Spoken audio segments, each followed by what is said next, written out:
देता हूं और राजस्थान के नौजवानों को आश्वस्त करता हूं कि 25 की रैली आर पार की ललकार हुंकार है, इसमें दिखा दो दिल्ली तक कि गर्मी के अंदर भी हम 1 लाख आ सकते हैं।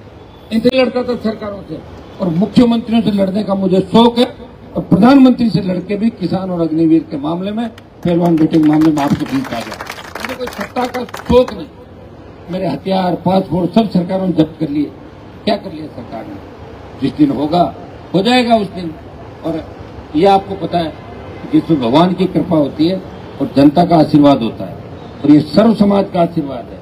सब जातियों में अच्छे लोग हैं, किसी जाति में 100% अच्छे नहीं है। मैं मेरी जाति के लोगों से लड़ रहा हूँ। आप देखते नहीं क्या रोज किन के चुनाव हो रहे हैं, कौन कौन लड़ रहा है। और मैं तो अब जाति का छोड़ो, मेरे आसपास जो तैयार होके भाग रहे हैं उनसे लड़ रहा हूँ। आदमी से यही ट्रेनिंग लेते हैं, भाग जाते हैं, दूसरा झंडा पकड़ लेते हैं। लोग 5-7 हजार वोट डाल देते हैं और दूसरा वोट विरोधी वोट तैयार होता है, निकल जाते हैं और बाहर जाकर वो कहते हैं ज्यादा लंबे नहीं चल पाएंगे। सही है, लेकिन एक बार तो पार्टी को कमजोर करने का काम करें भाइयों।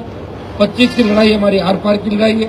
तो मीडिया के साथियों को धन्यवाद दूंगा, प्रिंट मीडिया, इलेक्ट्रॉनिक मीडिया, हमारे तमाम जितने भी चैनल, यूट्यूब और जितने हमारे मीडिया के साथी नए जिन्होंने लॉन्च किए, उन सबको भी धन्यवाद कि वो इस प्रदर्शन को बहुत बड़े रूप में दिखा रहे हैं।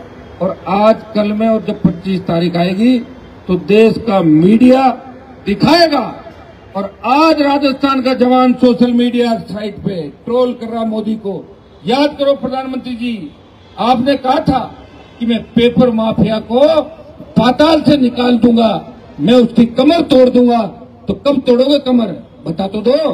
भजनलाल तोड़ेगा कि आप तोड़ोगे? आप अरुण बीकानेर कल कमर तोड़ के चले जाना। आप भजनलाल को ये तो कह दो कि आरपीसी का पुनर्गठन, पेपर लीक की घटनाएं, ये जो अपराध, ये आतंक राजस्थान में महिलाओं के ऊपर जो अत्याचार हो रहा है, ये आपकी गवर्नमेंट लड़ रही थी, आप विपक्ष में लड़ रहे थे सड़कों पर। किस तरह फोटो के लिए लड़ते थे आपके नेता? मेरी फोटो खींचो, मेरी फोटो खींचो। मैं हूं गाड़ी के अंदर, देखो जाली में दिखता नहीं, कई बार आदमी गिरफ्तारी देता है, लड़ पड़ते थे, सर पिट गए अंदर कि मेरी पहले खींच, मेरी पहले खींच। किस तरह पागल हो गए थे आप लोग। और अब भूल गए सारे सारे कि हमारी सरकार बढ़ गई, हमें कुछ काम भी करना है। हमने लोगों को पर गया मुकदमा दर्ज होना है भारतीय जनता पार्टी के तमाम नेताओं पे, जिन्होंने घोषणा पत्र के अंदर झूठी बात करके आपका वोट किया। और कांग्रेस आराम से बैठी है, दादी नानी के नाम पर विधानसभा ठप।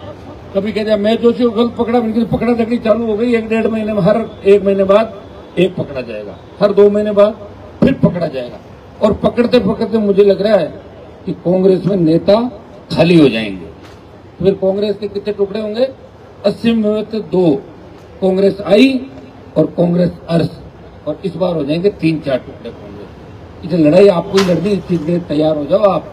अभी छोड़ो, एक एमएलए नहीं है, एक एमपी तो है आपका जो दिल्ली में बैठ रहा है और जो इतना मजबूत है, इतना हौसला है कि देश के किसी भी कोने के अंदर अत्याचार, अन्याय हो, मैं अकेला लड़ने के लिए चला जाऊंगा। मुझे हजारों लोगों के साथ लड़ने की आवश्यकता नहीं, और मैं मेरे तमाम भाइयों के लिए लड़ूंगा, तमाम वर्गों के लिए लड़ूंगा, अन्याय के खिलाफ लड़ूंगा। तो मैं न्याय दिलाऊंगा और राजस्थान की सत्ता पे कब्जा करने के लिए तैयार हो जाओ भाइयों। राजस्थान का सिंहासन इंतजार कर रहा है। और एक बार अगर सिंहासन में बैठ गए, एक दिन के मुख्यमंत्री वाली मूवी देखी क्या आपने? हाँ, तो मैं समझ जाओ आप सारी तो भाग जाएंगे, कोई बचेगा नहीं। आप तुम ही बचोगे सारे सारे।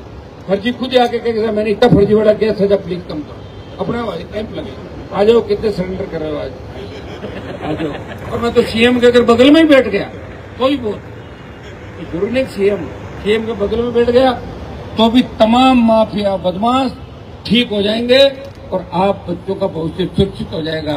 फिर किसी बहन बेटी की किलकारी नहीं गूंजेगी, कोई नौजवान बेरोजगार से तंगा के आत्महत्या नहीं करेगा, किसी अबला के साथ अत्याचार नहीं होगा और किसी किसान को कर्जे के बोझ के तले आत्महत्या नहीं करनी पड़ेगी।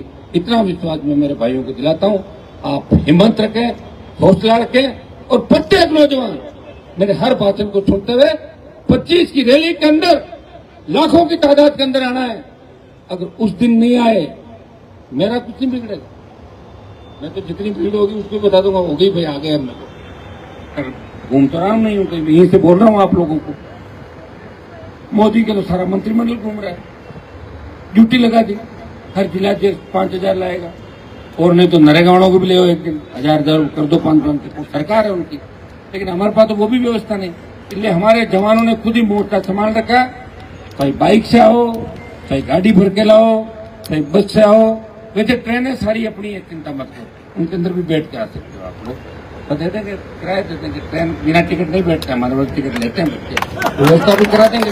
आप सबको उस दिन आना है और प्रधानमंत्री को बताना है कि आने वाले समय का राजस्थान हमारा है।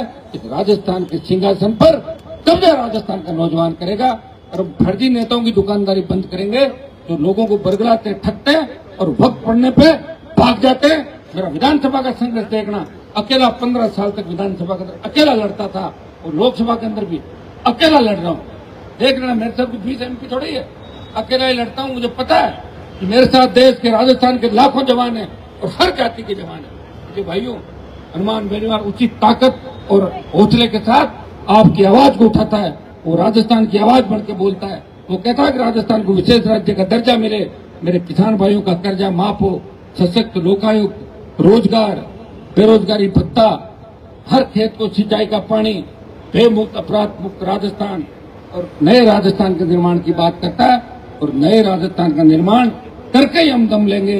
इस लड़ाई को जीतने के बाद अग्निवीर जो देश की बड़ी लड़ाई है उसकी तरफ अपन कूच करेंगे और उसके बाद अपने आप सारे मामले ठीक हो जाएंगे। बहुत बहुत आपको धन्यवाद कि आप लगातार करते रहे। धन्यवाद। जय